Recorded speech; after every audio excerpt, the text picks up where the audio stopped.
Welcome back, folks, to Let's Play the Stanley Parable. And when we last left off, we managed to break the game. Please no more charts. I saw that. The boss appreciation minute. So, there's a lot of stuff about profits here.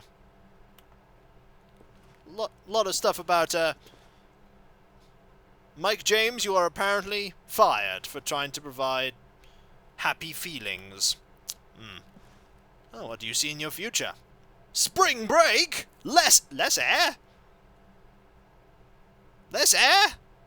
I know what less air. Tips for not getting fired. Don't get fired. Well, that indeed is quite an option. That is a huge option. Alright. So, let's have a look here. How to solve a dispute with a coworker. It's looping now. Also, here are some various lots of percentage. Well, there's nothing particular to do here, so let's just head through. Oh, there's a broom closet here. Oh.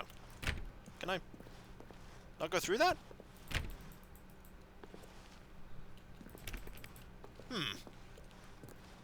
Won't let me go into the broom closet. But I want to try and go into the broom closet.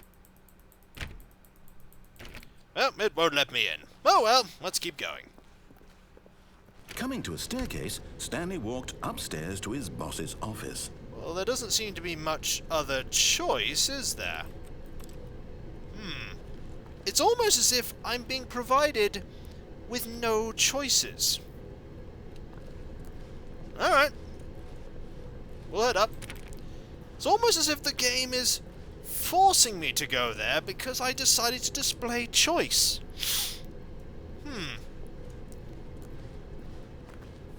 Huh. It's a nice office. Nothing in particular I can do here, though, by the looks of it. It's a nice office.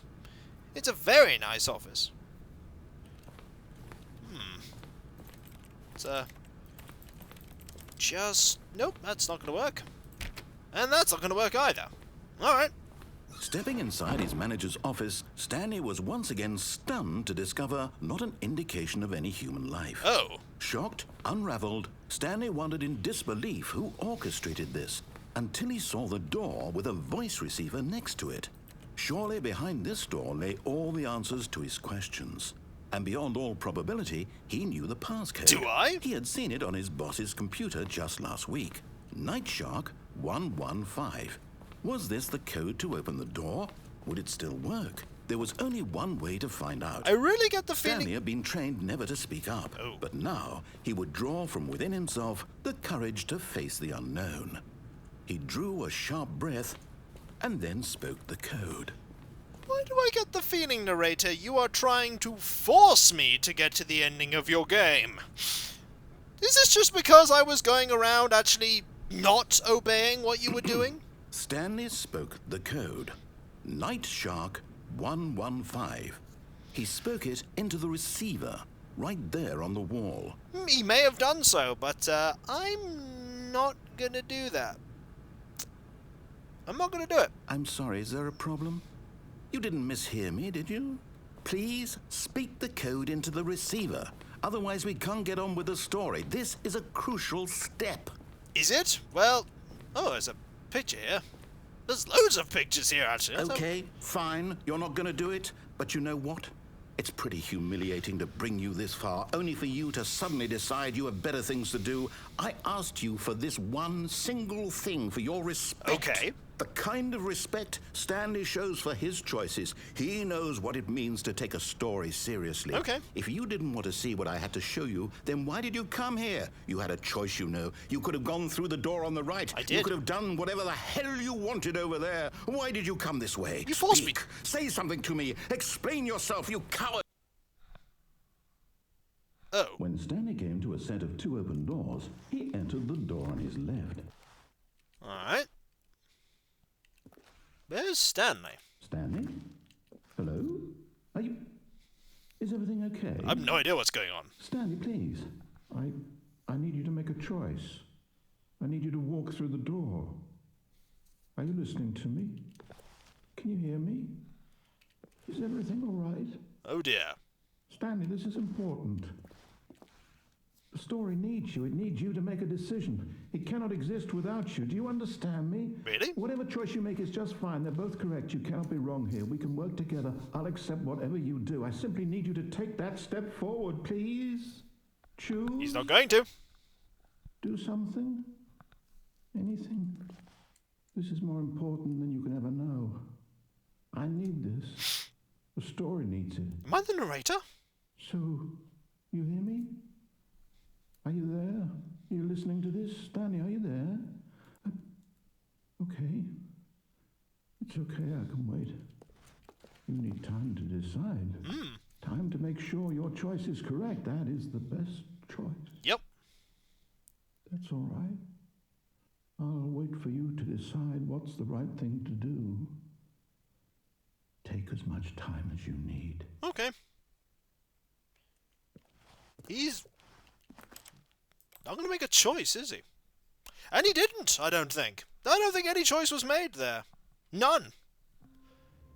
And oh, this is a little different. This was very, very different.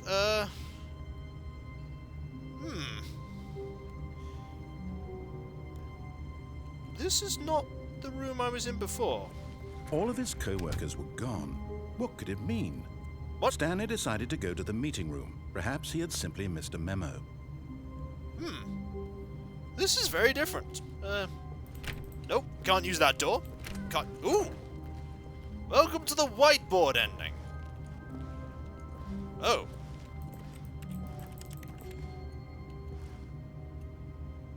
Console bark. Don't know how to get into the console here. How do you get into the console? Is there a control to get into the console? Console. Ah, there we go. Let's make it this button. Alright. That's not gonna work at all. Is there anything I can do here? So that is indeed the whiteboard ending.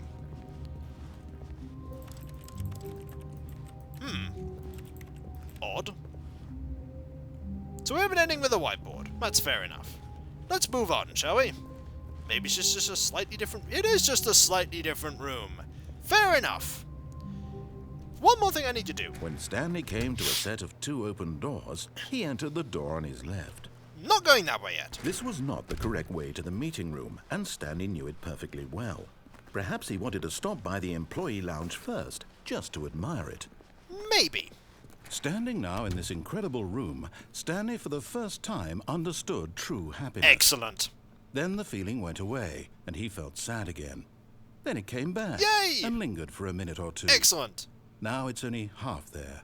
Just a kind of, tingle. Oh. Let's leave. But eager to get back to business, Stanley took the first open door on his left. This time, we're going to answer the phone. Because it is an option. Let's answer the Stanley phone. was so bad at following directions, it's incredible he wasn't fired years ago. Okay, let's answer the phone. Look, Stanley, I think perhaps we've gotten off on the wrong foot here. Maybe. I'm not your enemy, really, I'm not. I realize that investing your trust in someone else can be difficult, but the fact is that the story has been about nothing but you all this time. Yeah? There's someone you've been neglecting, Stanley. Someone you've forgotten about. Please, stop trying to make every decision by yourself. Now, I'm not asking for me, I'm asking for her. Let's go. This is it, Stanley. Your chance to redeem yourself. To put your work aside. To let her back into your life. She's been waiting. Let's go. Here's a phone. That's her, Stanley. You need to be the one to do this. Okay. To reach out to her. Yep. If you can truly place your faith in another, then pick up the phone. We could do this. Sure. There we go. Easy. Easy. Oh, Stanley, is that you? Hold on, sweetie. Sorry to keep you waiting. I'm just pulling the bread out of the oven. Excellent. All right. Okay, there we go. All right, now, I want you to come in and tell me all about your day. Oh. Gotcha. Oh. Oh, come on. Did you actually think you had a loving wife who'd want to commit their life to you? Oh. I'm trying to make a point here, Stanley. I'm trying to get you to see something. Oh. Come inside. Let me show you what's really going on here. I'm gonna go this way. Sorry, but you're in my story now. Oh. Okay. We'll go in. This is a very sad story about the death of a man named Stanley. Oh.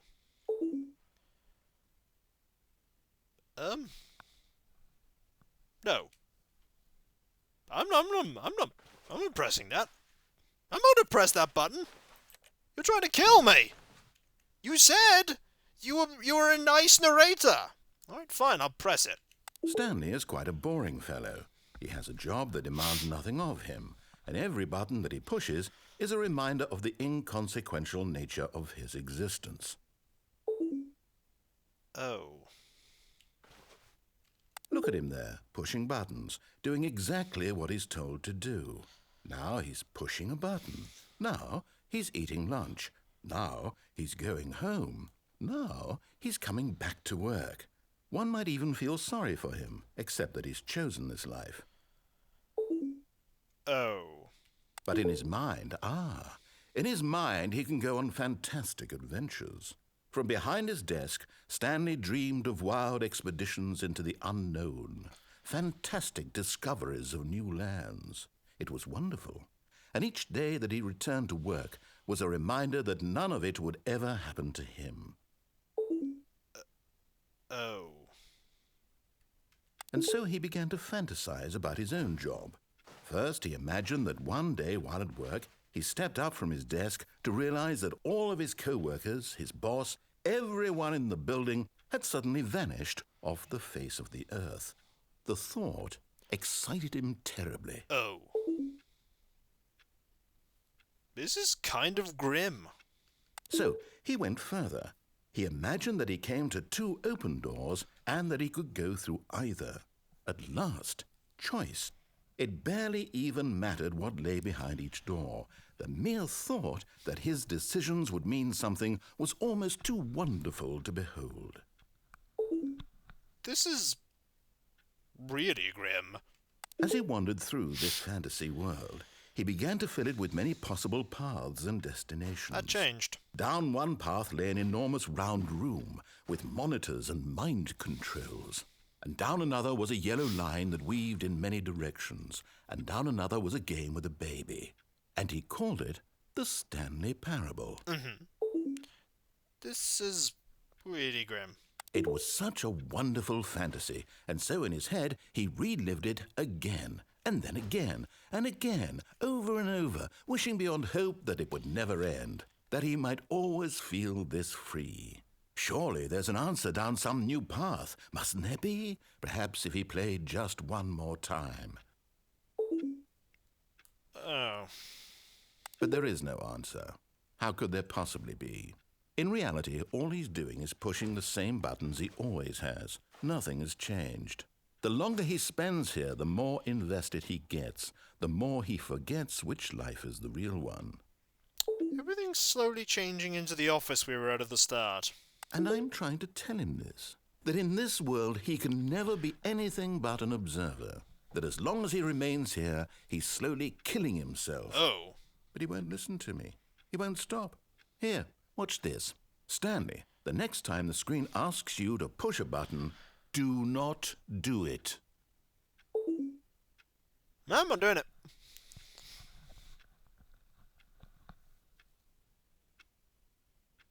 Or he could do it. You know what? I'm going to do it. You see? Can he just not hear me? How can I tell him in a way that he'll understand that every second he remains here, he's electing to kill himself? How can I get him to see what I see? How can I make him look at himself? Question nothing. I suppose I can't. Not in the way I want him to. Oh. But I don't make the rules. I simply play to my intended purpose, the same as Stanley. We're not so different, I suppose. I'll try once more to convey all this to him. I'm compelled to. I must. Okay. Perhaps, well, maybe this time he'll see. Maybe this time. We'll see. And I tried again, and Stanley pushed a button. And I tried again, and Stanley pushed a button. And I tried. Oh. And I think we've reached the ending there. Yep, that is probably an ending. Not a happy one, I'll have to say, but we have time enough to try, one more thing, I think? Let's actually try... This game's actually pretty short, I think. There we go. All of his co-workers were gone. What could it mean? Stanley decided to go to the meeting room. Perhaps he had simply missed a memo. All my boxes have gone as well. They're all gone. I like those boxes. They were all great. But there are... Ooh. Okay. There is an input here. Fair enough.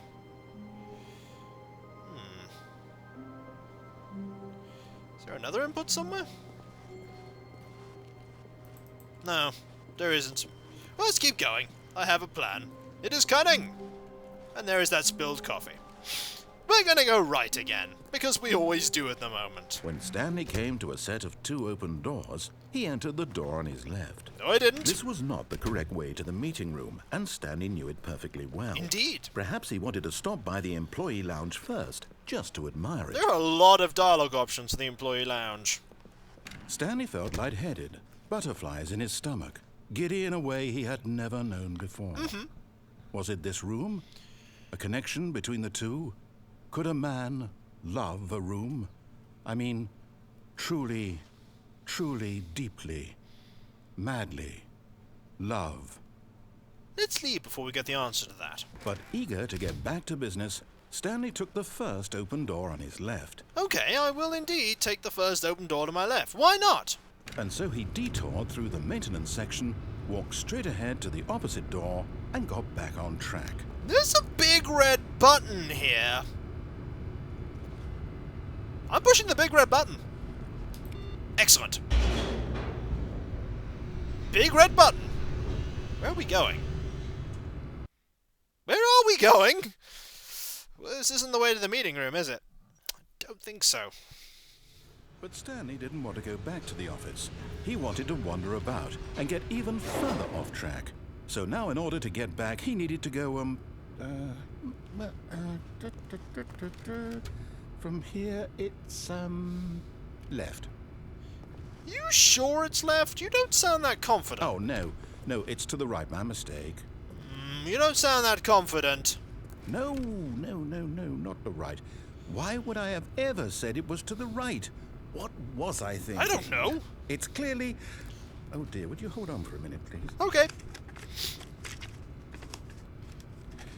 Now, let's see. We went down right, left, down, left, right. Yep, okay, yes. I've got it now. Excellent. This story is absolutely, definitely this way. Are you sure? There's a vehicle there. Ooh. Let's go. Down here. This doesn't look like the way. Always does not look like the way. No. This isn't right at all. You're not supposed to be here yet. This is all a spoiler. Quick, Stanley, close your eyes. Oh, sorry. Okay. We just have to get back to, oh, who am I kidding? It's all rubbish now. The whole story completely unusable. Oh. How about, rather than waste my time trying to salvage this nonsense, we'll just restart the game from the beginning.